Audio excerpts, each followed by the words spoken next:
یہ انیہا بنا میں نے کتنی بار کہا ہے کہ میرے معاملات سے دور رہا کرے، مگر ویسا ہی کرتی ہے۔ راہم دل ہی دل میں جھنجھلایا۔ ٹھیک ہے پری، میں چلا جاؤں گا، راہم نے کہا، اور پھر اٹھ کر اپنے کمرے کی طرف بڑھ گیا۔ روم میں آ کر اس نے بیڈ پر پڑے لہنگے کو دیکھا جو کہ راہا نے شادی کے پر پہنا تھا۔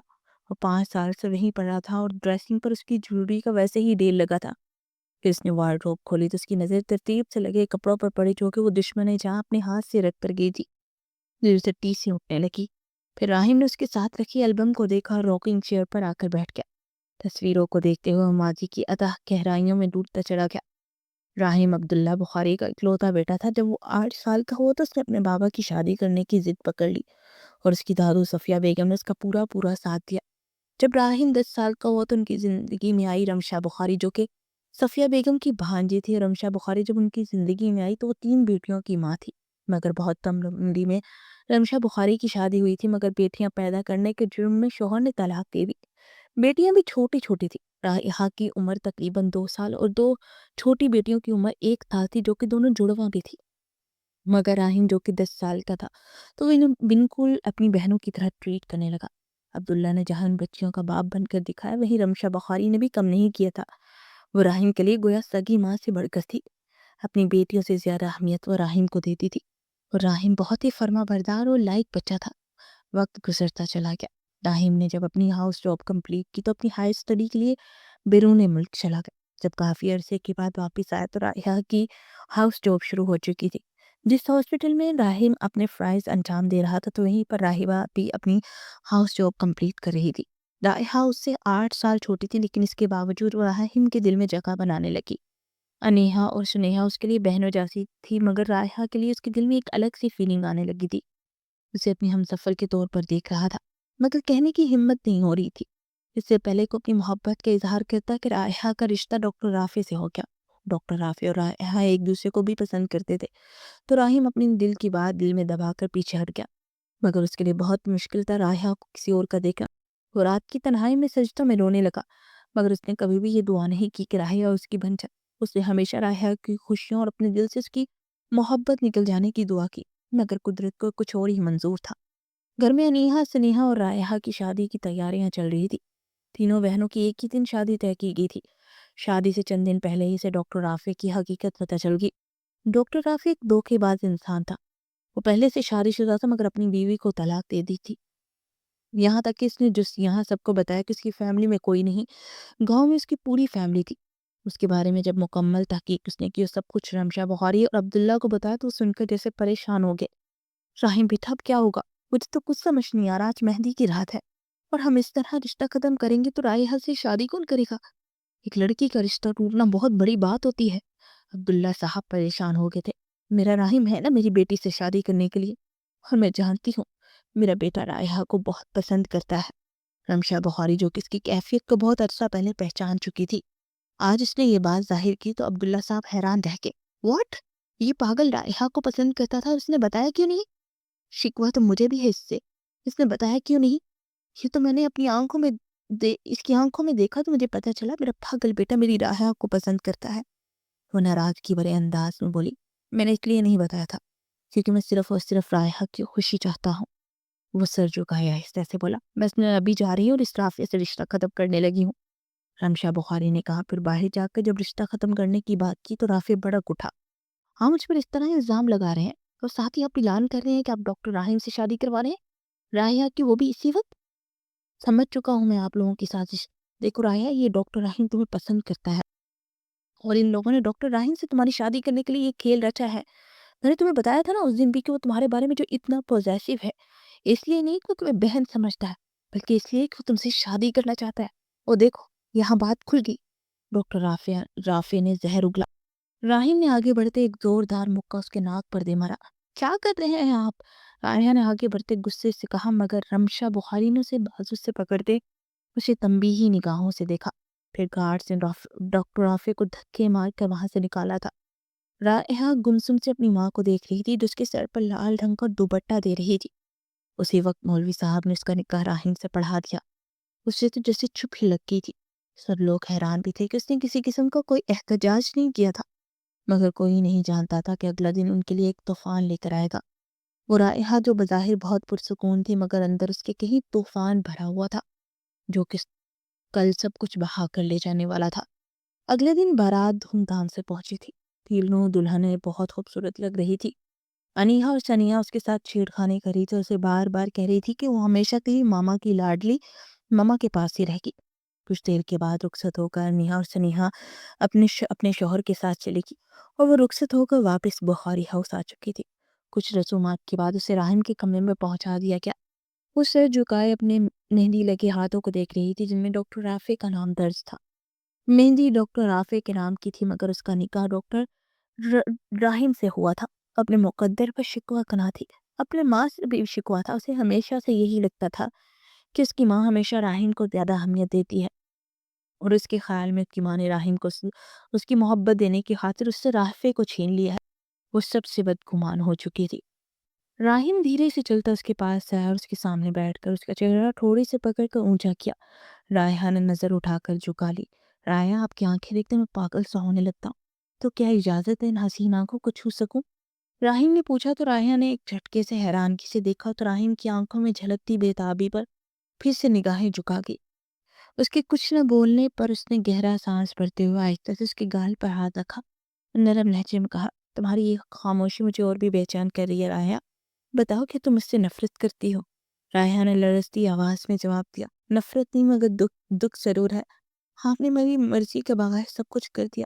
راہم نے گہری سانس لی اور کہا، میں جانتا میں نے غلطی کی مگر اس وقت مجھے لگا کہ میں نے تمہیں رافع جیسے دھوکے باز کے حوالے کر دیا تو تمہاری زندگی برباد ہو جائے گی۔ رائحہ نے خالی خالی نگاہوں سے دیکھا، پھر اس کی آنکھوں میں نمی جھلکی تو زیرک بے چین سا ہوا۔ وہ اس کی آنکھوں میں آنسو کیسے دیکھ سکتا تھا؟ تو وہ اس کی آنکھوں پر بے اختیار اپنی لب رکھ گیا۔ حسن جانا کی تعریف ممکن نہیں، آفریں آفریں آفریں آفریں، تو بھی دیکھے تو کہے ہم نشین، آفریں آفریں آفریں آفریں، آنکھیں دیکھی تو میں دیکھتا رہ گیا، جام دونوں اور دونوں ہی دو آتشاں، آنکھیں ہیں یا میکدے کے دو باب ہیں، آنکھیں ان کو کہوں یا کہوں خواب ہیں، آنکھیں نیچی ہوئی تو حیا بن گئی، آنکھیں اونچی ہوئی تو دعا بن گئی، آنکھیں اٹھ کر جھکی تو دعا بن گئی، آنکھیں جھک کر اٹھی تو قضا بن گئی، آنکھیں جن میں ہے زمین و آسماں، نرگسی نرگسی سرمائیں سرمائیں، آفریں آفریں آفریں آفریں۔ زیرک نے دل نشین انداز میں نصرت کی غزل گنگنائی، آپ کی آواز بہت خوبصورت ہے، رائحہ دھیمے سے لہجے میں بولی، اور آپ کی آنکھیں، راہم نے کہا، پھر بے اختیار ہو کر ان آنکھوں پر لب رکھ چکا تھا۔ رائحہ نے بنا کچھ کہے اسے خوش سپردگی دے گی۔ صبح راہم کی آنکھ کھلی تو رائحہ اس کے سینے پر سر رکھے سو رہی تھی۔ اس نے آہستگی سے اسے تکیے پہ لٹایا اور پھر اٹھ کر واش روم کی جانب بڑھ گیا۔ نماز ادا کرنے کے بعد وہ کمرے میں آیا تو رائحہ نماز پڑھ کے جائے نماز سمیٹ رہی تھی۔ گڈ مارننگ میری پیاری سی جان، راہم نے اس کے کمر میں ہاتھ ڈال کر قریب کرتے ہوئے کہا، چائے بنا کر لاؤں؟ اس کے حساس سے نکلنے کی کوشش کرتے ہوئے بولے، نہیں ایکچولی مجھے عالیان کا میسیج ہے، اس نے مجھے فوری بلایا ہے۔ راہم نے کہا، کیوں خیریت؟ راہیا نے پوچھا۔ ہاں خیریت ہی ہوگی، ایکچولی وہ انیہا کو ڈیزائنر بنانا چاہتا تھا، اس نے یہاں بڑے سے کالج میں ایڈمیشن کے لیے اپلائی کیا تھا تو وہ یہ خوشخبری میرے ہاتھ دینا چاہتا تھا، اسی لیے بلایا ہوگا، راہم نے کہا تو رائحہ نے اس بات میں سر ہلایا۔ پھر وہ رائحہ کا ماتھا چوم کر تیزی سے باہر نکل گیا۔ اس سے نہیں معلوم تھا کہ وہ کبھی رائحہ کو دیکھ نہیں پائے گا، اور رائحہ نے راہم کے نکلتی اپنا ہینڈ بیگ لیا اور خط وہاں رکھتی چلی گئی۔ راہم ابھی واک کر کے گھر واپس آیا تھا اور رمشا بخاری کے کہنے پر وہ رائحہ کو روم سے بلانے کے لیے اوپر کی جانے پڑ گیا۔ رائحہ، راہم نے اندر پکارا مگر وہ اندر نہیں تھی۔ یہ کہاں گئی؟ راہم بڑبڑاتے ہوئے مڑا، پھر اس کی نظر ٹیبل پر پڑے ایک کاغذ پر گئی۔ اس نے کاغذ اٹھایا، پڑھنے لگا۔ جیسے جیسے وہ پڑھتا گیا اس کا چہرہ متغیر ہو گیا۔ وہ تھکے تھکے قدموں سے باہر آیا۔ اس کے چہرے پر زردی پھیلی دیکھ کر عبداللہ بخاری چونکے۔ کیا ہو راہم بیٹے، تم ٹھیک ہو؟ اور تم تو رائحہ کو ناشتے کے لیے بلانے گئے تھے، کہاں ہے وہ؟ عبداللہ بخاری نے پوچھا تو اس نے ہاتھ میں پکڑا ہوا کاغذ ان کی طرف بڑھا دیا اور عبداللہ بخاری اونچی آواز سے پڑھنے لگے۔ مسٹر راہم بخاری، کل کی رات آپ کبھی نہیں بھولیں گے، اور آپ کی وہ پہلی اور آخری رات تھی میرے ساتھ۔ جب جب میرے ساتھ گزارے یہ پل یاد کریں گے تو معلوم ہوگا درد کیا ہوتا ہے۔ آپ جب جب اپنی وارڈروب میں میری کپڑے دیکھیں گے تو میں یاد آؤں گی۔ سارے دن میں آپ کو اتنی یادیں دیکھ کر جا رہی ہوں کہ آپ ان یادوں میں جل جل جائیں گے۔ جیسے آپ نے مجھ سے میری محبت چھین لی، میرا دل اجاڑ دیا، ویسے ہی میں خود کو آپ سے چھین کر جا رہی ہوں۔ نہ جانے زندہ رہوں گی کہ مر جاؤں گی، مگر ایک چیز جانتی ہوں، آپ پل پل مریں گے۔ مجھ سے شادی کرنا چاہتے تھے تو بات کرتے، مگر آپ نے دھوکا کیا اور اپنے ساتھ ماں کو بھی شامل کر لیا۔ اب یہ میرا دیا ہوا دھوکا کبھی نہیں بھولیں گے۔ فقط رائحہ۔ عبداللہ نے خط ختم کیا تو لاؤنج میں موجود سب لوگ جیسے سانس لینا بھول چکے تھے۔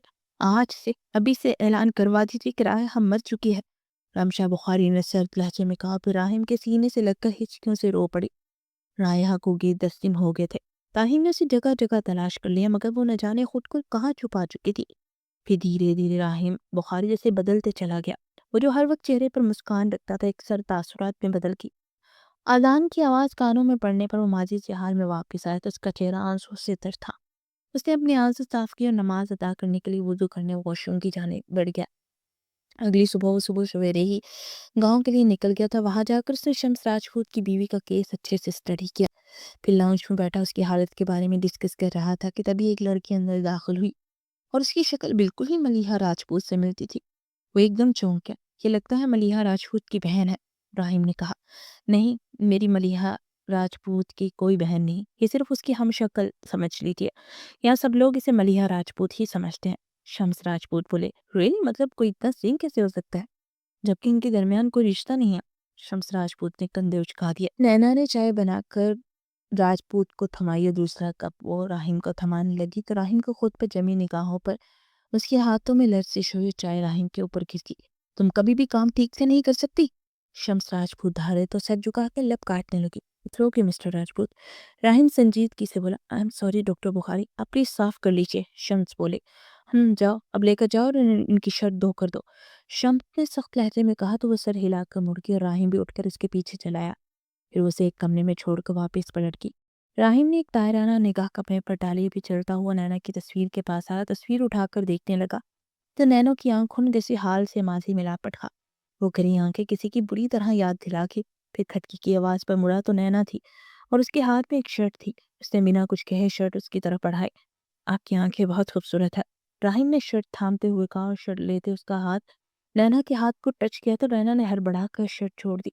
پھر دونوں اکٹھے شرٹ اٹھانے کے لیے جھکے تو دونوں کے سر آپس میں ٹکرائے تو نینا اور راہم کی نگاہیں ملی تو راہم اس کے چہرے سے نظریں ہٹانا بھول گیا۔ وہ بلا شبہ بہت حسین تھی اور اس کی آنکھیں جسے بول رہی تھی۔ راہم کی نگاہوں کی بے باکی سے نینا کی ہتھیلیاں پسینے سے پسیج گئی۔ پھر راہم نے شرٹ اتاری اور دوسری پہن کر باہر نکل گیا۔ نینا نے شرٹ دھو کر پریس کی اور پھر اسے لے کر وہ گیسٹ روم کی طرف آ گئی۔ اس نے دروازہ نوک کیا تو کچھ ساتھ بعد دروازہ کھلا، راہم باہر آیا۔ آپ کی شرٹ، وہ بولی تو راہم چونک گیا۔ ارے آپ کا گلا تو کافی بند ہوا ہے۔ راہم نے اس کی آواز میں بھاری پن محسوس کیا تو جلدی سے بولا، وہ مجھے فلو ہے۔ اور اٹک اٹک کر بولتی راہم کو کسی کی یاد دلا گئی۔ کبھی کبھی انسان کسی سے شبیہ اس کی عادات میں بھی آتی ہے مس نینا، طاہر نے اس کو دیکھتے ہوئے کہا۔ ننیا اس کی بات کا جواب دیے بنا واپس مڑ گئی۔ پھر رات کا کھانا کھلوا کر نانا کچن سمیٹ کر باہر نکل کر لان کی طرف آ گئی۔ لان میں آ کر وہ سگریٹ کی اسمیل سے چونکی۔ پھر اس کی نظر کین کی کرسی پر بیٹھے راہم پر پڑی جو کہ سگریٹ پھونک رہا تھا۔ وہ دھیرے سے چلتی اس کے پاس آئی تو راہم نے چونک کر اسے دیکھا۔ کیسی ہیں آپ؟ صبح میری بات کا جواب دیے بغیر ہی چلے گی؟ ویسے مجھے آپ کو میڈیسن دینے کی، آپ کا گلا وغیرہ ٹھیک ہو جائے۔ راہم نے اٹھ کر کھڑے ہوتے ہوئے اس کے پاس آ کر کہا، جی میں فلو کی میڈیسن نہیں لیتی، یہ خود ہی ٹھیک ہو جائے گا، مگر آپ کو شاید بہت علاج کی ضرورت ہے، کیونکہ یہ یقیناً آپ کو معلوم ہوگا کہ سگریٹ صحت کے لیے اچھی نہیں ہوتی۔ نینا نے کہا، پچھلے 5 سال سے پھونک رہا ہوں اس کو، ابھی تک زندہ ہوں۔ موت اتنی آسانی سے آ جائے تو انسان ناپید ہو جائے۔ اپنی زندگی سے اتنے مایوس کیوں ہیں؟ ایک ڈاکٹر ہے، آپ کو تو امید کا دامن تھامے رکھنا چاہیے نہ، آپ کو تو زندگی کی ویلی ہونی چاہیے نا، تو پھر اپنی زندگی کو اس قدر بے مول کیوں کر رہے ہیں؟ نینا نے پوچھا۔ اس کی بات پر راہم کے چہرے پر تلخ سی مسکراہٹ آ کر معدوم ہو گئی۔ ایک بے وفا کے زخموں پر مرہم لگانے ہم کہے، مرہم کی قسم مرہم نہ ملا، مرہم کی جگہ مرہم گئے، راہم نے گھمبیر لہجے میں کہا تو نینا نے غور سے اسے دیکھا۔ چاند کی روشنی میں اس کے چہرے پر درد اور کرب کے تاثرات واضح ہو رہے تھے۔ کون تھی وہ بے وفا؟ نینا نے پوچھا۔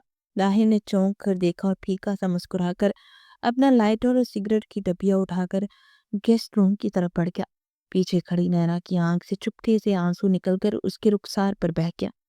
راہیم ابھی تک پھاڑیاں والے میں ہی تھا اور اسے یہاں آئے 15 دن ہو چکے تھے۔ وہ ملیحہ راجپوت کے ٹریٹمنٹ کے ساتھ وہاں گاؤں کے لوگوں کا فری علاج کر رہا تھا، اور اس کے رکنے کی وجہ نینا تھی۔ نہ جانے اس لڑکی میں ایسی کیا کشش تھی کہ اس نے راہیم کو صرف ایک بار رکنے کے لیے کہا تو وہ رک گیا۔ آج صبح تیار ہو کر وہ میلے میں پہنچا تو شمس راجپوت اپنے گاؤں کے غربا میں راشن تقسیم کر رہا تھا، اور نینا ایک تائٹ پر عورتوں کے ساتھ کھڑی تھی۔ اس نے گرین اور یلو شرارہ کرتا پہن رکھا تھا، اس کے خوبصورت بال آبشار کی طرح اس کی پشت پر تھے۔ راہیم نے اسے دیکھا تو وہ بھی ادھر ہی دیکھ رہی تھی۔ دونوں کی نگاہیں ٹکرائی تو نینا نے جلدی سے اپنی پلکوں کی جھالر گرا لی۔ کچھ دیر کے بعد وہ اٹھ کر اس سے کچھ کھانے پینے کے لیے پوچھنے آئی تو اس نے میلہ دکھانے کی فرمائش کی۔ نینا نے بے اختیار شمس راجپوت کی طرف دیکھا تو اس نے اس بات میں سر ہلا دیا۔ پھر راہیم اور وہ اٹھ کر اسٹال کی طرف بڑھ گئے۔ راہیم ایک اسٹال پر رکا جہاں چوڑیاں لگی تھی۔ اس نے نینا کے سونے سونے بازو دیکھے، پھر چوڑیاں دیکھنے لگا۔ اس نے یلو گرین چوڑیاں لی اور نینا کی طرف بڑھا دی۔ آپ کے ہاتھوں میں اچھی لگیں گی، راہیم نے کہا تو نینا کے چہرے پر حیا کی سرخی سی چھا گئی۔ وہ چوڑیاں تھام کر ہاتھوں میں پہننے لگی، اور راہیم نے اس کی سسکاری پر چونک کر دیکھا تو ایک چوڑی ٹوٹ کر اس کے ہاتھ کو کچھ زخمی کر چکی تھی۔ او مائی گاڈ، دھیان سے کریں، راہیم نے تڑپ کر اس کا ہاتھ تھام کر کہا، اور وہاں اسٹال پر رکھے پانی کے کولر کے نیچے ہاتھ کیا۔ پھر وہ اس کا ہاتھ تھام کر وہاں سے نکل کر اسے اپنی گاڑی کی طرف لے آیا۔ گاڑی سے فرسٹ ایڈ باکس نکال کر اس کا زخم صاف کیا۔ نینا ساکت اسے دیکھی جا رہی تھی، اور آنسو ایک قطار سے اس کے رخسار پر بہہ رہے تھے۔ راہیم اس کے آنسو سے بے قرار ہو گیا۔ زیادہ درد ہو رہا ہے کیا؟ راہیم نے بے چین ہو کر پوچھا تو اس نے نفی میں سر ہلا۔ پھر کیوں رو رہی ہیں؟ برسوں ہو گئے کسی نے میری پرواہ نہیں کی، تو آپ کی پرواہ کرنے پر آنسو نکل پڑے۔ وہ زکام زدہ بھاری آواز پہ بولی، مجھ سے شادی کریں گی؟ راہیم کی بات پر اس نے ایک جھٹکے سے سر اٹھا کر اسے حیرانگی سے دیکھا۔ راہیم کو اپنا دل ان آنکھوں پہ ڈوبتا ہوا محسوس ہوا۔ یہ آپ کیا کہہ رہے ہیں؟ وہ گڑبڑا کر بولی، نہ جانے ایسا کیوں لگ رہا ہے میرے ہر زخم کا مرہم ہو آپ۔ راہیم نے کھوئے کھوئے انداز میں کہا، پلیز، وہ اپیہ کے بچے انتظار کر رہے ہوں گے۔ وہ جلدی سے بولتے ہوئے مڑی تو راہیم نے اپنے بالوں کو مٹھی میں جھکڑ کر آنکھیں میچ لی۔ وہ اسے نہیں بتا سکتا تھا کہ اس میں کسی کو ڈھونڈ رہا ہے۔ وہ نہیں بتا سکتا تھا کہ وہ اپنی بیوی رائحہ بخاری کی محبت میں اس قدر دیوانہ ہو چکا ہے کہ وہ نینا کی آنکھوں کی رائحہ بخاری کی آنکھوں سے مشابہت کی وجہ سے اس سے محبت کرنے لگا ہے۔ وہ خود اپنی حالت میں پریشان تھا۔ اسے واحد حل نینا سے شادی کرنے لگا، مگر وہ پاگل جانتا نہیں تھا رائحہ کے ساتھ اس کا روح اور جسم کا رشتہ ہے، اور یہ دونوں زندگی کا لازمی جز ہے۔ اگر نینا سے شادی بھی کر لے تو اس کی زخموں کا مرہم پھر بھی وہ نہیں بن سکتی، کیونکہ بعض زخموں کا مرہم وہ زخم لگانے والا ہی ہوا کرتا ہے۔ وہ پوری رات راہیم کے پرپوزل کے بارے میں ہی غور کرتی رہی، مگر اسے کچھ سمجھ نہیں آ رہی تھی۔ وہ خود بھی انکار نہیں کرنا چاہتی تھی، لیکن اسے اپنی ماضی سے ڈرتی تھی۔ 2 دن کے بعد ڈاکٹر راہیم واپس جا چکے تھے، اور ملیحہ راجپوت کا اسی ہفتے آپریشن ہوا جو کامیاب ٹھہرا، اور ملیحہ راجپوت کو 5 سال کے بعد ہوش آ چکا تھا۔ شمس راجپوت کی خوشی کا کوئی ٹھکانہ نہیں تھا، وہ بھی بہت خوش تھی، لیکن بچوں سے بچھڑنے کا خیال اسے ہلا رہا تھا۔ نہ جانے اس کے بارے میں کیا فیصلہ ہونا تھا۔ پھر فیصلہ ہو ہی گیا جب شام میں شمس راجپوت نے اسے یہاں سے جانے کا حکم دے دیا۔ اب یہاں تمہاری کوئی ضرورت نہیں ہے، تم جا سکتی ہو، وہ سرد لہجے میں بولا تو اس نے نم آنکھوں سے اس بے حس انسان کو دیکھا جس کی وجہ سے اس کی زندگی کے قیمتی سال ضائع ہو گئے۔ دن تو چاہا چیخ چیخ کر پوری حویلی سر پر اٹھا لے اور پوری دنیا کو بتائے کہ جو انسان سب کے سامنے اتنا اچھا اور نرم دل ہے وہ گھر میں کس قدر شفاق ہے، مگر وہ چپ چاپ گمسم سے اپنے کمرے کی جانب بڑھ گئی۔ اگلے دن صبح ہی شمس نے اسے شہر کے دارالامان چھوڑنے کا بتایا تھا، تو وہ رات بچوں سے لپٹ لپٹ کر روتی رہی تھی، یہاں تک کہ صبح جب وہ اٹھی تو اس کی سوجی آنکھیں دیکھ کر انا پریشان ہو گئی۔ کیا ہوا بیٹا، آپ روئی تھی کیا؟ انا کے پوچھنے کی دیر تھی وہ پھوٹ پھوٹ کر ان کی گود میں سر رکھے رو تھی، اور انا تو جیسے گھبرا ہی گئی تھی۔ بیٹا بتاؤ نا کیا ہوا؟ یہ کیا ہو گیا نا؟ بچوں کے ساتھ اتنی محبت ہوگی، مانتی وہ میرے بچے نہیں ہیں، مگر انہیں اپنا ہی بچہ سمجھنے لگی، اور آج ان سے بچھڑنے کا وقت ہے، اور مجھے سمجھ نہیں آ رہی میں کیسے الگ کروں انہیں خود سے۔ یہ ملیحہ راجپوت آج شام کو واپس آ جائیں گی ہاسپٹل سے، اور بچوں کو پتہ نہ چلے، کیونکہ میں ماں نہیں تھی اس لیے مجھے یہاں سے جانے کا حکم مل گیا۔ اور پتہ ہے آپ کے صاحب نے کیا کہا ہے کہ یہ بلینک چیک ہے، اس پر جتنی چاہے اماؤنٹ لکھ دو۔ کیا اماؤنٹ لکھوں میں نا؟ کیونکہ محبت کی کوئی قیمت نہیں ہوتی۔ آج مجھے پتہ چلا میری ماں کتنی محبت کرتی تھی اپنے شوہر کی اولاد سے، اور بے لوث کرتی تھی، مگر میں سمجھ ہی نہیں پائی، ہمیشہ بدگمان رہی۔ ایک بار بھی کسی سے نہیں جاننے کی کوشش کی کہ رافع کا سچ سچ ہے بھی کہ نہیں، بس میں نے سب کو یہ جھوٹ جھوٹ سمجھ لیا۔ وہ ہچکیوں کے درمیان بولی، کیا مطلب بیٹا؟ میں کچھ سمجھی نہیں۔ انا نے کہا، آج میں آپ کو بتاتی ہوں نا، میں اپنی بربادی کی خود وجہ ہوں۔ وہ جو ڈاکٹر صاحب آئے تھے نا، ان کی سچ مچ کی بیوی ہوں میں۔ پتہ ہے مجھے اتنا غصہ تھا، مجھے لگا میری ماں مجھ سے محبت نہیں کرتی، اور اپنے سوتیلے بیٹے کی محبت یعنی مجھے اسے سونپنے کے لیے جھوٹ کھڑا کیا کہ رافع دھوکے باز ہے۔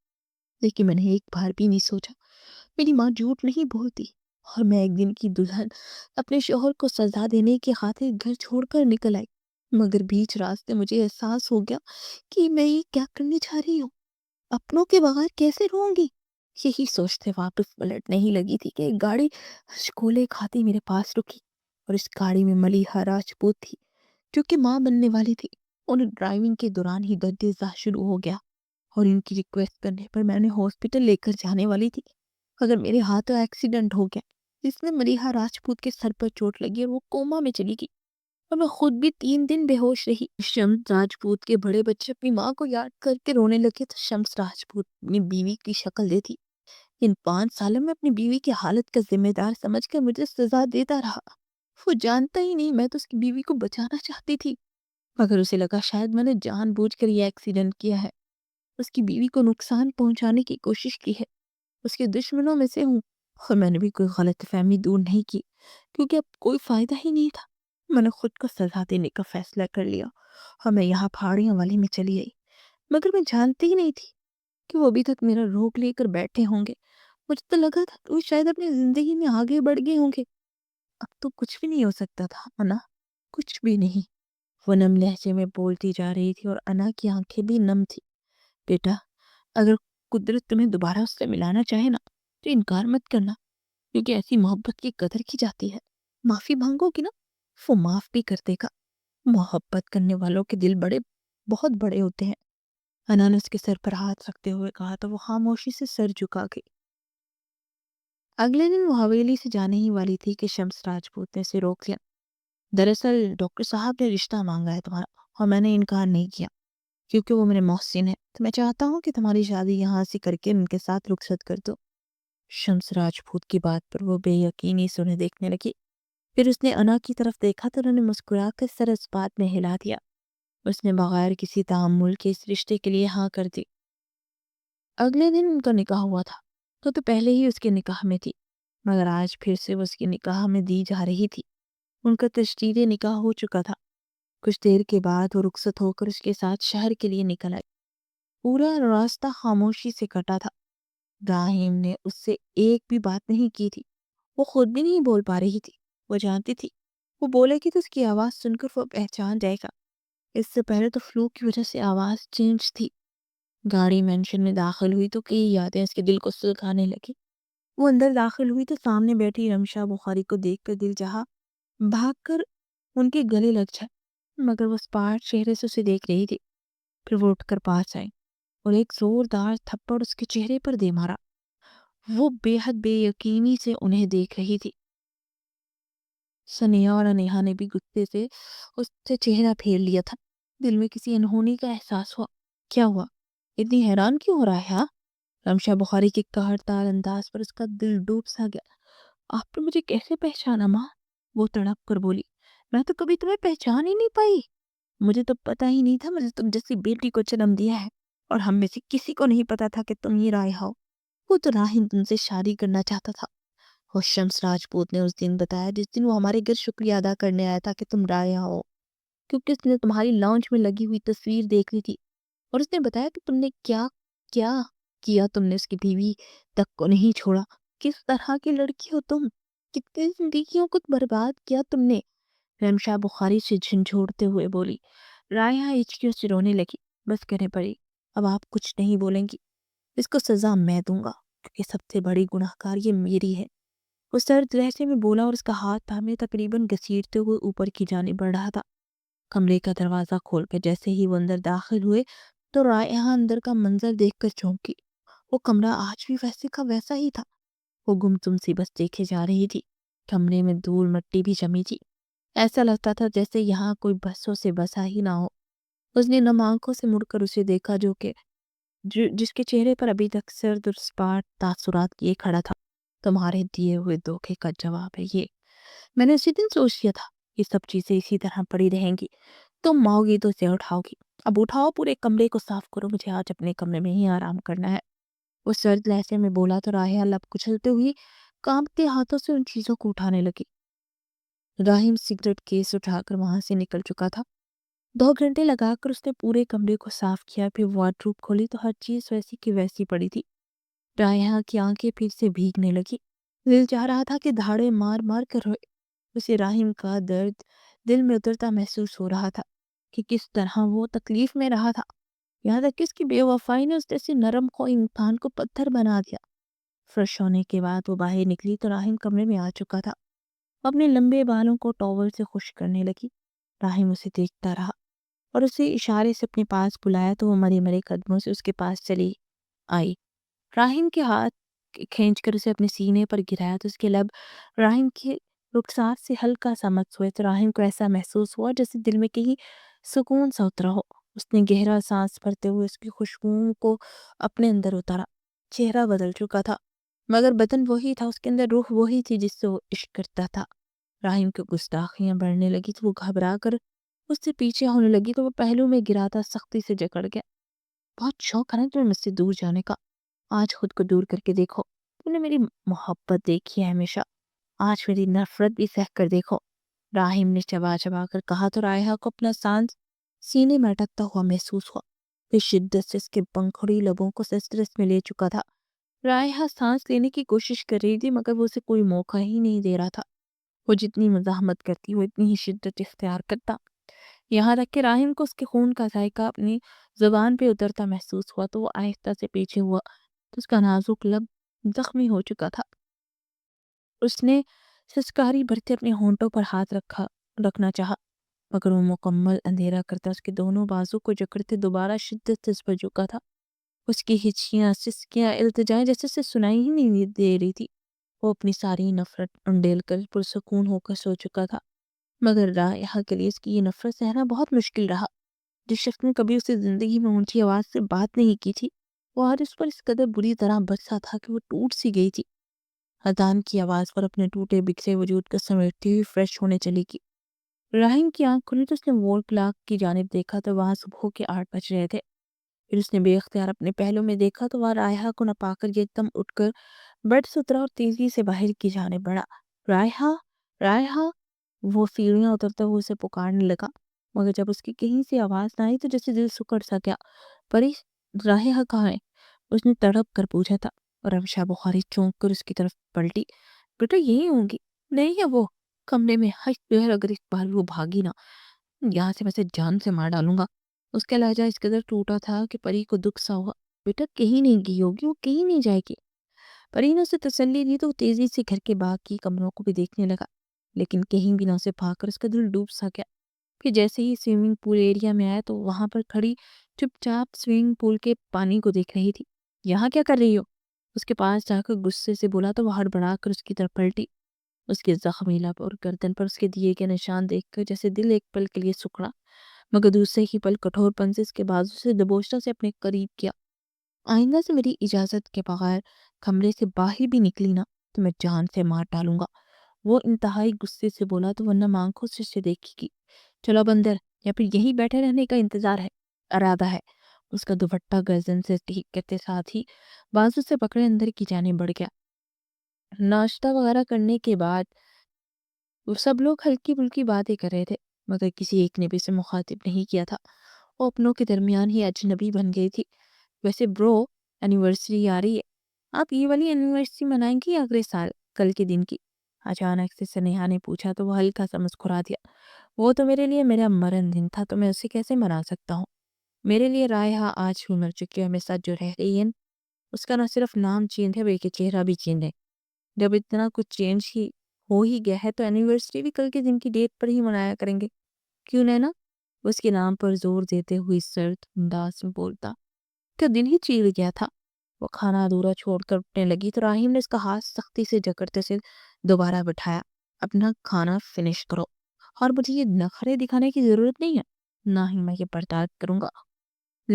راہیم کا لہجہ اس قدر ہتک امیز تھا کہ وہ تڑپ اٹھی تھی۔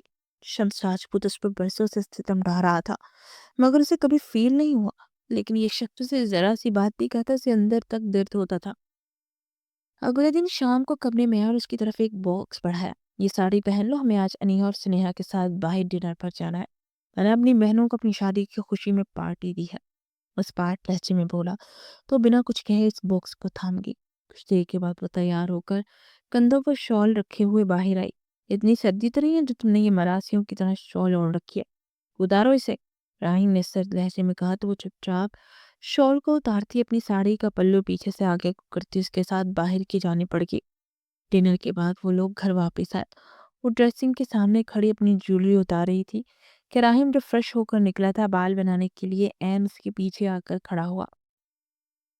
راہیم نے جھک کے جیسے ہی برش کو اٹھانا چاہا تو اس کی نگاہ رائحہ کے بازوؤں سے ہوتی کمر کی طرف کی، جہاں پر بہت سارے نشانات تھے۔ یہ کیا ہوا ہے؟ بے چین سا ہو کر بولا۔ اس نے نگاہیں اٹھا کر شیشے میں اس کا عکس دیکھا۔ وہ بے چین سے اس کے نشانات پر ہاتھ پھیر کر دیکھ رہا تھا۔ بول کیوں نہیں رہی ہو؟ کیسے نشان ہے یہ؟ اس کا رخ اپنی طرف کرتے تھرڈ لہجے میں بولا تو اس نے کانپتے لہجے میں جو کچھ شمس راجپوت اس پر ظلم کرتا رہا وہ بتایا تو راہیم کا چہرہ غصے سے سرخ ہو گیا۔ اس کی اتنی ہمت کہ اس نے تمہارے ساتھ یہ سب کیا؟ چھوڑوں گا نہیں میں اسے۔ وہ مٹھی بھینچ کر سرد لہجے میں بولا، پلیز آپ انہیں کچھ مت کہیے۔ وہ تڑپ کر بولی تو راہیم نے بے یقینی سے اسے دیکھا۔ کیوں نہ کہوں؟ ایک منٹ، کہیں اس کی بیوی کا ناٹک کرتی کرتی سچ میں تو اس کی بیوی خود کو نہیں سمجھنے لگی تھی؟ کیوں اتنی ہمدردی تمہیں اس سے؟ اس کے کندھے سے زور سے جکڑے زہر آلود لہجے میں بولا، کیسی باتیں کر رہے ہیں آپ؟ میں ان کی بیوی ہونے کا ناٹک نہیں کر رہی تھی، میں صرف ان کے بچوں کی ماں بننے کا ناٹک کر رہی تھی، اور میں اس وقت بھی صرف اسی وجہ سے کہہ رہی ہوں کیونکہ ان بچوں کے لیے ان کا باپ ہیرو ہے۔ وہ اچھا ہی انسان تھا، مگر میرے بارے میں غلط فہمی کا شکار تھا، اس وجہ سے یہ سب کرتا رہا۔ اور ویسے بھی وہ اپنی بیوی سے بہت محبت کرتا ہے، آپ یہ بات اچھی طرح سے جانتے ہیں، اور میں صرف بچوں کے خاطر یہ بات کہہ رہی ہوں۔ وہ کرب بھرے لہجے میں بولی تو وہ طنزیہ انداز میں اسے دیکھنے لگا۔ واہ، پوری دنیا کے ساتھ تمہیں ہمدردی ہے، ایک میرے ساتھ ہی نہیں تھی تمہیں؟ ویسے کیا دشمنی تھی؟ کیا بگاڑا تھا میں نے تمہارا جو تم نے میری زندگی کے 5 برس کھا لیے؟ اور جس دن دوبارہ تم سے ملاقات ہوئی اس دن بھی میرے درد کو دیکھ کر تم مزے لے رہی تھی، میرے ساتھ ناٹک کر رہی تھی۔ تمہیں میرا احساس ہوتا نا تو مجھے کبھی بھی چھوڑ کر نہ جاتی، یا پھر دوبارہ ملاقات کے وقت کم از کم بتا دیتی کہ تم ہی رائحہ ہو۔ اس کے لہجے میں درد محسوس کر کے رائحہ تڑپ اٹھی تھی۔ کیسی باتیں کر رہے ہیں آپ؟ ایسا نہیں ہے، پلیز پلیز میرا یقین کریں، میں واپس پلٹنا چاہتی تھی آپ کی طرف، اور ایکسیڈنٹ ہو گیا۔ اس کے سینے پر ہاتھ رکھتے ہوئے نم لہجے میں بولی، جھوٹ، سب بکواس، جن کو واپس پلٹنا ہوتا ہے نا وہ واپس پلٹ ہی آتے ہیں، تمہاری طرح لوگ نہیں ہوتے جو برسوں کسی کو تڑپاتے ہیں۔ ارے تم نے تو اپنی ماں کو نہیں چھوڑا، اس ماں کو جس نے تم لوگوں کے لیے قربانی دی۔ تمہیں یہی لگتا تھا نا کہ وہ مجھ سے زیادہ محبت کرتی ہے تو اسی لیے تمہارے ساتھ زیادتی کی گئی، مگر حقیقت یہ نہیں ہے۔ وہ محبت مجھ سے اس لیے کرتی تھی کیونکہ میرے بابا تم لوگوں سے محبت کرتے تھے، اور وہ دونوں ایک دوسرے کے احسان اتار رہے ہیں، ایک دوسرے کی اولاد سے محبت کر کے۔ کوئی بھی انسان اپنی اولاد سے زیادہ کسی سے محبت نہیں کر سکتا، لیکن ہاں، اگر محسن ہو تو اس کے احترام میں وہ اپنی اولاد کے ساتھ تھوڑا سا خود غرض ہو جاتا ہے، مگر اس میں بھی فائدہ اس کی اولاد کا ہی ہوتا ہے۔ انہوں نے اگر مجھے بہت محبت دی نا تو میرے بابا نے جو اب تک اس محبت کو تم پر لوٹایا، انہیں برسوں میں نے روتے ہوئے دیکھا ہے، اور بابا کو بھی، کیونکہ تم ان کی بیٹی نہیں بھی تھی نا، مگر وہ تمہیں اپنی بیٹی ہی سمجھتے تھے۔ کاش تم نے یہ سب کرنے سے پہلے ایک بار سوچا ہوتا کہ تم صرف مجھے سزا نہیں دے رہی، تم سب کو دے رہی ہو۔ وہ تلخ لہجے میں بولتا چلا جا رہا تھا۔ اب کی بار رائحہ رونے لگی۔ ایک تعصب بھری نگاہ اس پر ڈال کر اپنا سگریٹ کیس اٹھا کر باہر کی جانب بڑھ گیا۔ آنے والے دنوں میں راہم اس سے مکمل طور پر اگنور کر رہا تھا اور بات کرنے کی کوشش کرتی مگر وہ کنے کترا کر پیچھے ہٹ جاتا۔ آپ بات کیوں نہیں کر رہے مجھ سے؟ چاہے مجھے ڈانٹ لیں، باتیں سنا لیں، لیکن کم از کم بات تو کرے نا۔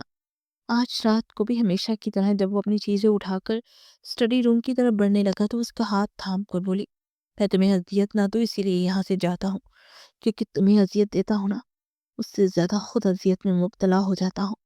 راہم کا لہجہ تھکا تھکا سا تھا۔ تو مت کریے نا یہ سب، اب یہ نفرت نہیں سہ سکتی، پلیز راہم۔ وہ اسے پیچھے سے ہگ کرتے ہوئے نم لہجے میں بولی، یہ ممکن نہیں ہے، کیونکہ تمہیں جب معاف کرنے کا سوچتا ہوں نا، نئے سرے سے وہ ساری اذیتیں یاد آ جاتی ہیں جو تم نے ہم لوگوں کو دی تھی۔ میرے زخم جب بھرنے لگتے ہیں تو جیسے ہی تمہارا چہرہ دیکھتا ہوں میرے زخم پھر سے تازہ ہو جاتے ہیں۔ تم سمجھ لو یہ اذیت نہیں، تمہارے وجود سے بیزاری ہے، اور نہیں معاف کرنا تمہیں، کیونکہ تم وہ لڑکی ہو جس کے بارے میں یہ بھی نہیں کہہ سکتا کہ پتہ نہیں پاکیزہ بھی ہو کہ نہیں۔ وہ اتنی بڑی بات اسے کہہ گیا تھا پھر سے، اسے اندازہ بھی نہیں تھا یہ بات اس کے دل میں کسی تیر کی طرح پیوست ہوئی تھی۔ کس قدر استفاقی سے اپنے یہاں ایسی بات کہہ دیتے ہیں۔ میری بات پر یقین نہیں ہے، میں آپ سے کہہ رہی ہوں نا، میرے اور شمس راجپوت کے درمیان کچھ بھی نہیں تھا، تو بس مجھ پر ہاتھ اٹھاتا تھا۔ اگر میرے ساتھ کچھ ایسا ویسا رشتہ قائم کرنا بھی چاہتا تھا تو اس سے بہتر میں اپنی جان دے دیتی۔ کیسے آپ کو یقین دلاؤں؟ میں نے آپ کے علاوہ کسی کو یہ حق نہیں دیا۔ وہ بے بسی سے بولی، تمہارے کہنے سے کیا ہوگا؟ تم تو ویسے ہی منافق ہو، تم نے تو دھوکہ دیا تھا مجھے۔ جو انسان ایک بار دھوکہ دیتا ہے وہ دوبارہ بھی دے سکتا ہے، اور مجھے تم جیسی عورت سے مزید اب کوئی دھوکہ نہیں کھانا۔ تم میری زندگی میں اب چپ چاپ رہو، میرا دل جب چاہے گا میں تمہارے پاس آؤں گا، مگر ہمارے درمیان اب کوئی محبت نہیں ہوگی، صرف سمجھوتے کا رشتہ ہوگا، وہ بھی پری کی وجہ سے۔ وہ چبا چبا کر بولتا باہر کی جانب بڑھ گیا۔ مزید دن گزر چکے تھے، راہیم اب تو نگاہ اٹھا کر بھی نہیں دیکھتا تھا، وہ بھی اپنی جگہ گمسم سی تھی۔ اگلے دن وہ سب لوگ سوات والے گیسٹ ہاؤس میں جا رہے تھے، کیونکہ انیہا اور سنیہا بھی اپنی اینیورسری اس بار وہاں پر منانا چاہتے تھے۔ اگلے ہفتے ان کی اینیورسری تھی۔ ان لوگوں نے ایک گاڑی کروائی جس میں سب لوگ ہی بہت انجوائے کر رہے تھے۔ وہ سب سے الگ تھلگ پچھلی سیٹ پر تھی، کسی ایک نے بھی اسے اپنے ساتھ شامل کرنے کی کوشش نہیں کی تھی۔ اس کی آنکھیں بار بار نم ہو رہی تھی، مگر وہ خود کو تسلی دے رہی تھی یہ کہہ کر اتنی تو سزا اس کی بنتی ہے۔ 8-10 گھنٹوں کے سفر کے بعد وہ لوگ وہاں پہنچ چکے تھے۔ رات ہونے والی تھی تو اسی لیے سب کھانا وغیرہ کھا کر آج کے دن آرام کرنے والے تھے۔ کھانا کھاتے ہی سب لوگ اپنے اپنے کمرے میں چلے گئے۔ راہیم بھی اپنے روم میں چلا گیا تھا، مگر اس نے ایک بار بھی اسے اپنے ساتھ چلنے کے لیے نہیں کہا۔ وہ چپ چاپ گمسم سی اس لاؤنج میں بیٹھی تھی۔ اپنوں کے بیچ ہی پرایا ہونا بہت اذیت ناک ہوتا ہے، اور یہ بات اسے آج کل بہت فیل ہو رہی تھی۔ راہیم بظاہر تو نیوز دیکھ رہا تھا، مگر اس کی نگاہیں بار بار دروازے کی طرف اٹھ رہی تھی۔ وہ ابھی تک اندر کمرے میں نہیں آئی تھی۔ پھر وہ سونے کے لیے لیٹ گیا۔ تھکاوٹ زیادہ تھی تو کچھ ہی دیر میں آنکھ لگ گئی، جو کہ رات کو 1 بجے کے قریب کھلی۔ اس نے گردن گھما کر دیکھا تو ابھی تک رائحہ کمرے میں نہیں آئی تھی۔ وہ ماتھے پر بل ڈالے ہوئے اٹھا اور باہر کی جانب بڑھا تو وہ صوفے پر سکری سمٹی لیٹی تھی۔ اس کے سر پر پہنچ کر دل چاہا اسے جھنجھوڑ کر اٹھا دے، مگر نہ جانے وہ کیا سوچ کر رک گیا۔ پھر بے اختیار اسے باہوں میں بھرا تو وہ ہڑبڑا کر آنکھیں کھول دی۔ یہ کیا کر رہے ہیں آپ؟ وہ گھبرائے ہوئے لہجے میں بولی، مگر اس کی بات کا جواب دیے بغیر اندر کمرے میں آیا اور اسے بیڈ پر لٹایا۔ جس بات کا شوق بنایا جا رہا تھا باہر بیٹھ کر، تمہیں کیا لگتا ہے میں تمہارے نخرے برداشت کروں گا؟ یہ صرف میں نے اس لیے کیا کہ کہیں تم بیمار نہ پڑ جاؤ، پھر میرے لیے ہی عذاب بنے گی، کیونکہ میں یہ چند دن سکون کے حاصل کرنے آیا ہوں نا، تمہاری وجہ سے ویسٹ ہو جائیں گے۔ وہ سرد لہجے میں بولا اور پھر دوسری جانب کروٹ لے کر لیٹ گیا۔ اگلے دن صبح جب اٹھا تو فریش ہونے کے بعد وہ ڈریسنگ کے سامنے کھڑا بال بنا رہا تھا کہ ڈاکٹر مسفرہ کی کال آئی۔ اور ڈاکٹر مسفرہ یہاں سوات کی رہنے والی تھی اور یہی ایک ہاسپٹل میں اپنی ڈیوٹی سر انجام دے رہی تھی، مگر کچھ عرصہ اس نے شہر میں بھی نوکری کی تھی اور وہیں پر ان دونوں کی دوستی ہوئی تھی، اور آنے سے پہلے اس نے مسفرہ نے اس کو بتایا تھا، تو اسی لیے اس وقت مسفرہ کی کال آئی تھی۔ اس نے موبائل کو لاؤڈ سپیکر پر لگایا اور بال بناتے ہوئے دوسری طرف اس کے کیے گئے سلام کا جواب دیا، آ رہی ہوں میں آپ سے ملنے، اور ہاں آنٹی جی سے کہیے گا اپنے ہاتھ کا بنا ہوا پراٹھا ضرور بنائیے گا، مجھے کھانا ہے۔ کتنی دیر ہو گئی ہے نا ان کے ہاتھ کا کچھ کھائے ہوئے؟ جی ضرور، آپ آئیے، ہم لوگ انتظار کر رہے ہیں۔ میں نے انیہا اور سنیہا سے بھی کہا تھا تو وہ بھی بہت زیادہ ایکسائٹیڈ ہیں آپ سے ملنے کے لیے۔ اس کی بات کے جواب میں مسکرا کر بولا۔ اور بیک گراؤنڈ سے ٹیک لگائے رائحہ نے حسرت سے اس کی یہ مسکراہٹ کو دیکھا۔ کس قدر وہ ترس چکی تھی کہ وہ ایک بار اس کے لیے مسکرائے، مگر وہ شخص مسکرانا تو دور، اس کی طرف دیکھنا بھی گوارا نہیں کرتا تھا، اور آج وہ کسی اور کے لیے مسکرا رہا تھا۔ کون تھی یہ ڈاکٹر مسفرہ؟ اس کے دل میں سوال اٹھے، مگر وہ سر جھٹک کر فریش ہونے کے لیے چلی گئی۔ کچھ دیر کے بعد وہ باہر آئی تو رمشا بخاری ناشتہ بنانے میں مصروف تھی۔ وہ بھی ان کی ہیلپ کرنے لگی۔ کچھ دیر کے بعد کچن میں انیہا اور سنیہا بھی آ چکی تھی۔ مسفرہ ابھی کے لیے بنا رہی ہے مما؟ سنیہا نے رمشا بخاری سے پوچھا۔ ہاں بیٹا، میں نے کہا اتنے عرصے کے بعد اس بچی سے مل رہی ہوں تو چلو اس کی پسند کا کھانا بنا لیتی ہوں، رمشا بخاری نے مسکرا کر کہا، اور ان کے لہجے میں مسفرہ کے لیے بہت محبت تھی۔ یہ مسفرہ کون ہے؟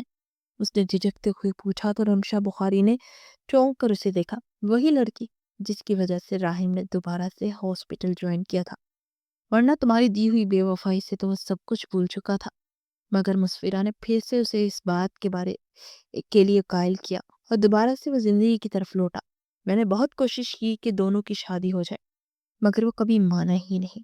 کاش وہ مان جاتا تو مزید خوش رہتا، کیونکہ مسفرہ کو خوش رکھنا آتا ہے، اور مرد جس عورت میں سکون محسوس کرتا ہے نا، وہ مسفرہ جیسی ہوتی ہے۔ رمشا بخاری کے لہجے میں کاٹ تھی۔ وہ تڑپ اٹھی۔ کیوں نفرت کرتی ہیں آپ مجھ سے؟ آپ ہی تو کہا کرتی تھی نا میں آپ کی سب سے لاڈلی اور پیاری بیٹی ہوں، اور آج آپ مجھ سے ٹھیک سے بات تک نہیں کرتی۔ کی وجہ بھی تم ہی ہو۔ تم نے وہ سب کیا جو ایک اچھی بیٹی کو زیب نہیں دیتا۔ تمہاری ماں تمہارے لیے کیا غلط فیصلہ کرتی جو تم نے اس کے فیصلے کو اپنے پاؤں تلے رون دیا؟ تمہیں شرم نہیں آئی تھی گھر سے قدم رکھتے ہوئے؟ جس کو سزا سنا کر گئی تھی تم بھول گئی اس کے پاپا نے تم لوگوں کو بیٹیوں کی طرح رکھا، کسی چیز کی کمی نہ ہونے دی کبھی۔ اپنی ماں کی تربیت کا نہیں تو اپنے بابا کے احسان کا بدلہ ہی چکا دیتی، مگر تمہیں تو بدلہ لینا تھا۔ تم نے سب ختم کر دیا اپنے ہاتھوں سے۔ رمشا بخاری تلخ لہجے میں بولتی چلی گئی۔ وہ گمسی سے اپنی ماں کو دیکھ رہی تھی، پھر اپنی آنکھوں کی نمی کو صاف کرتے چپ چاپ سیلڈ کاٹنے لگی۔ کچھ ہی دیر میں ڈاکٹر مسفرہ آ چکی تھی۔ باہر لاؤنج میں کہکے اور خوشیوں کا سما تھا۔ آج راہم کے چہرے پر بھی مسکراہٹ تھی۔ وہ ونڈو سے بار بار اسے دیکھ رہی تھی۔ اس کے دل سے ٹیس سی اٹھی۔ پھر کچھ دیر کے بعد چائے وغیرہ لے کر باہر آئی تو مسفرہ اسے دیکھتے ہی ساکت رہ گئی، اور ساکت تو وہ خود بھی تھی، مگر اس نے اپنے چہرہ چپاٹ رکھا۔ یہ یہاں کیا کر رہی ہے؟ مسفرہ نے تھوک نکلتے ہوئے پوچھا۔ وہ میری بڑی بیٹی ہے، سرجری کی وجہ سے اس کا چہرہ بدلا جا چکا ہے، مگر آپ جانتی ہیں کیا انہیں؟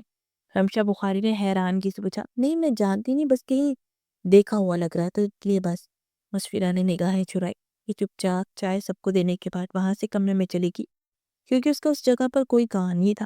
تو جانتی تھی اس سب کے درمیان ہوگی کوئی ایک بھی اس سے بات کرنا پسند نہیں کرے گا۔ شام کو سب لوگ گئے، ڈاکٹر مسفرہ بھی ساتھ تھی۔ وہ لوگ ہنسی مذاق کرتے ہوئے ایک ریسٹورنٹ میں داخل ہوئے۔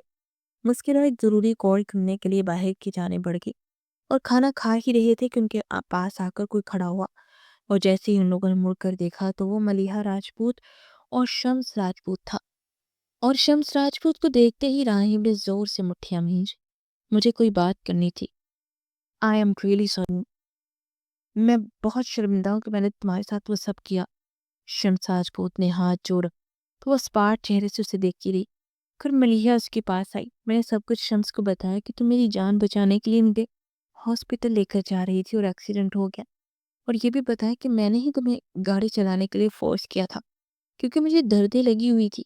بہت زیادتی کی ہے شمس نے، مگر وہ بس کسی کی باتوں میں آگے تھی۔ جیسے مجھے ہاسپٹل لایا گیا اور میرا آپریشن ہوا اور بچہ ہوا تو اس کے بعد شمس بہت غصے میں تھے، تو وہاں ایک ڈاکٹر نے مشورہ دیا کہ بچوں کو ماں چاہیے ہوگی، اور میں کوما میں جا چکی ہوں، تو جو بڑے بچے ہیں میرے ان کو سنبھالنے کے لیے تمہارے چہرے پر میرا چہرہ دیا جائے۔ پھر وہی ہوا، شمس نے بھی غصے میں سب کر دیا۔ میں کل آپ کے گھر معافی مانگنے کے لیے گئی تھی تو مجھے پتہ چلا آپ لوگ یہاں آئے ہیں، تو میں یہاں چلی آئی۔ پلیز ہمیں معاف کر دیں۔ وہ ہاتھ جوڑ کر بول رہی تھی۔ آپ کیوں معافی مانگتے نہیں ہیں؟ قصوروار آپ نہیں ہیں، قصوروار میں خود ہوں۔ میں نے غلط کیا تھا، گھر سے باہر قدم رکھ کر، اور میری قدم لڑکھڑائے تو اللہ نے مجھے تنبیہ کرنے کے لیے یہ سزا دی، اور اچھا ہی ہوا ورنہ مجھ بے عقل کو عقل کیسے آتی؟ وہ تلخ لہجے میں بولی، ایسی بات بالکل نہیں، آپ بہت سمجھدار ہے۔ آخری بات آپ نے جو مجھ سے کہی تھی وہ یہی تھی کہ آپ واپس اپنے شوہر کے پاس جا رہی ہیں۔ آپ سے غلطی ہو چکی ہے اور آپ ان کے قدموں میں بیٹھ کر بھی معافی مانگ لیں گی۔ ملیحہ کی آخری بات پر سب نے بے اختیار کے چہرے کی طرف دیکھا، مگر وہ بے تاثر انداز میں چپ چاپ کھانا کھا رہی تھی۔ ارے بھئی، آپ لوگوں نے کھانا میرے بغیر ہی شروع کر دیا؟ مطلب کی کھنکتی ہوئی آواز پر شمس راجپوت پلٹا اور جیسے ہی عطفورہ کی نظر اس پر پڑی تو وہ زرد پڑ گئی۔ تم؟ شمس راجپوت نے اچانک سے کہا تو سب لوگ مسفرہ کی جانب دیکھنے لگے۔ ارے آپ لوگ یہاں، خیریت ہے؟ تب مسفرہ نے تھوک نگلتے ہوئے پوچھا۔ اوہ، تو آپ لوگ ان لوگوں کو جانتی تھی؟ مطلب تم نے جو بھی کیا اس لیے کیا تاکہ میں رائحہ کو لے کر وہاں سے کہیں دور چلا جاؤں؟ مطلب تم رائحہ کو کسی طرح اس کی شکل بدل کر اس شہر سے بھیجنا چاہتی تھی؟ اور یہ سب تمہارا رچا ہوا کھیل تھا؟ اور میں سمجھا کہ تم اس لڑکی کو نہیں چاہتی اور مجھ سے ہمدردی میں کر رہی ہو یہ سب۔ واہ، بہت خوب، شمس راجپوت نے تالی بجاتے ہوئے کہا تو سب لوگ بے یقینی سے اسے دیکھ رہے تھے جو فک چہرے سے کھڑی تھی۔ پھر انہوں نے رائحہ کو دیکھا جس کا چہرہ ہر قسم کے جذبات سے عاری تھا۔ کیا بولے جا رہے ہیں آپ؟ میں آپ کو نہیں جانتی؟ ڈاکٹر مسفرہ نے غصے سے کہا۔ کتنا جھوٹ بول رہی ہے یہ؟ میں سچ کہہ رہا ہوں، اسی لڑکی نے مجھے بڑکایا تھا کہ میں رائحہ کو اپنی بیوی کا چہرہ دے دوں اپنے بچوں کی خاطر، اور میں نے وہی کیا اور اس نے پورا ساتھ دیا تھا، اور سرجری میں بھی یہ ساتھ ہی رہی تھی۔ آپ تو جانتے تھے نا رائحہ، آپ نے اس کی کتنی منت سماجت کی تھی کہ آپ اس کے ساتھ اس طرح نہ کریں۔ شمس راجپوت نے الٹے لہجے میں کہا تو سب بے یقینی سے رائحہ کو دیکھنے لگے۔ رائحہ، کیا یہ بات سچ ہے؟ اور کتنے دھوکے دو گی تم مجھے؟ رائم نے غصے سے ٹیبل پر مکہ مارتے ہوئے دھاڑ کر کہا۔ کیا کہتی میں؟ اگر میں آپ کو بتاتی کہ یہ وہ ڈاکٹر ہے جس نے میرے چہرے کو بدلا اور میری ہزاروں منت سماجت کے باوجود یہ کٹھور بن گئی، تو کیا یقین کرتے آپ؟ دن میرا بھی دک رہ گیا تھا انہیں دیکھ کر، مگر میں نے اس لیے کچھ نہیں بولا کیونکہ آپ لوگوں کو میری بات کا کبھی یقین ہی نہیں آنا تھا۔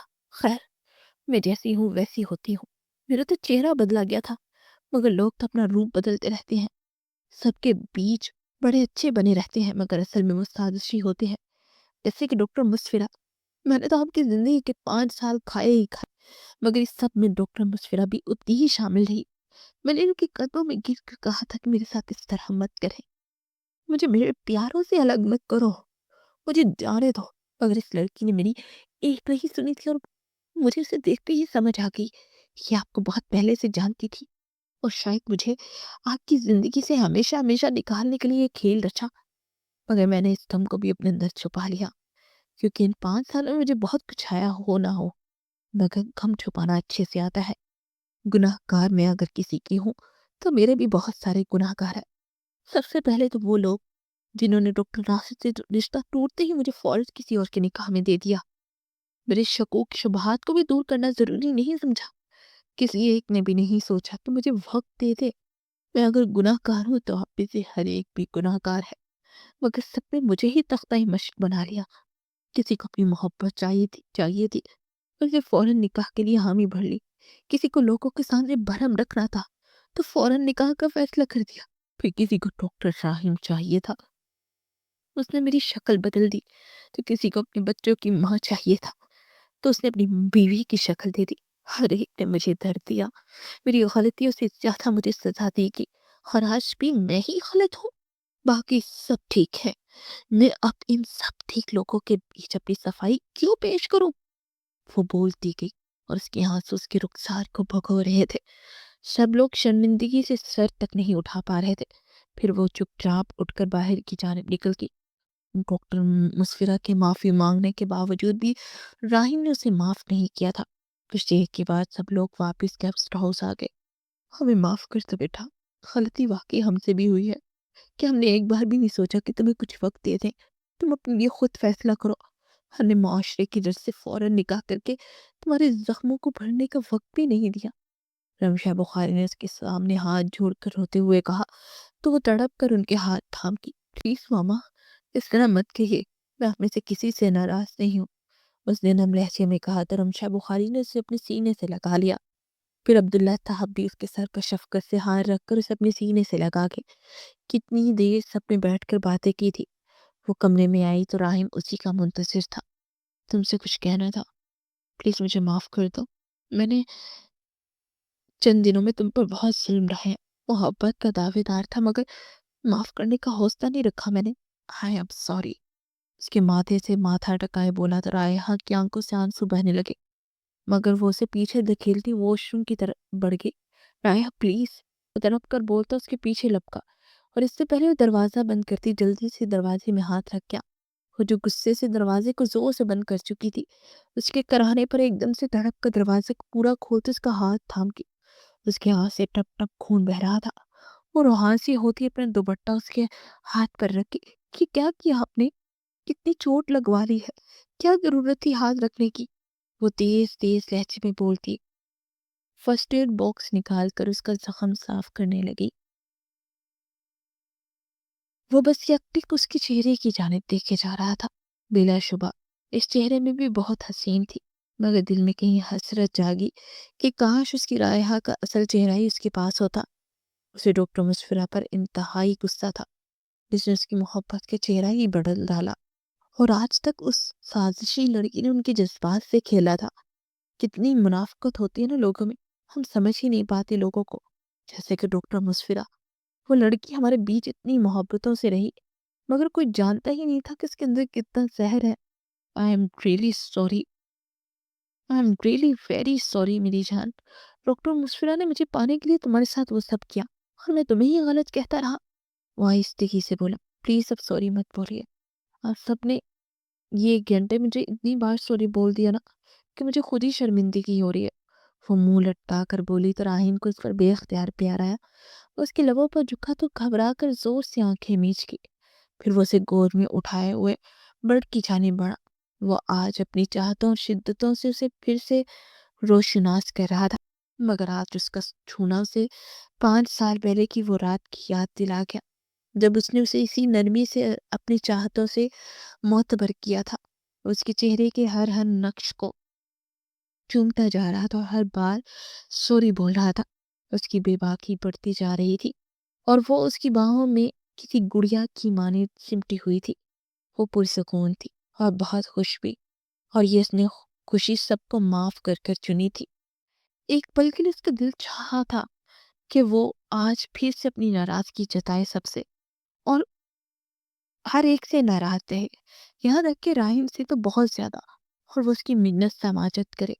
مگر پھر اس نے سوچا اگر یوں ہی ناراضگی اور بدگمانی میں زندگی گزارتے کہ تو یہ مختصر سی زندگی ویسٹ ہوتی جائے گی. یہ زندگی محبت کے لیے بنی ہے، اور ہم اسے نفرت میں گزار دیتے ہیں. اگر ہم یہ نفرتوں کو مٹا دیں تو زندگی ہمارے لیے گلزار بن جائے. وہ دونوں اپنی برسوں کی تھکاوٹ کو ایک دوسرے کی قربت میں مٹاتے اپنی زندگی کو گلے گلزار بنا رہے تھے. ختم شد.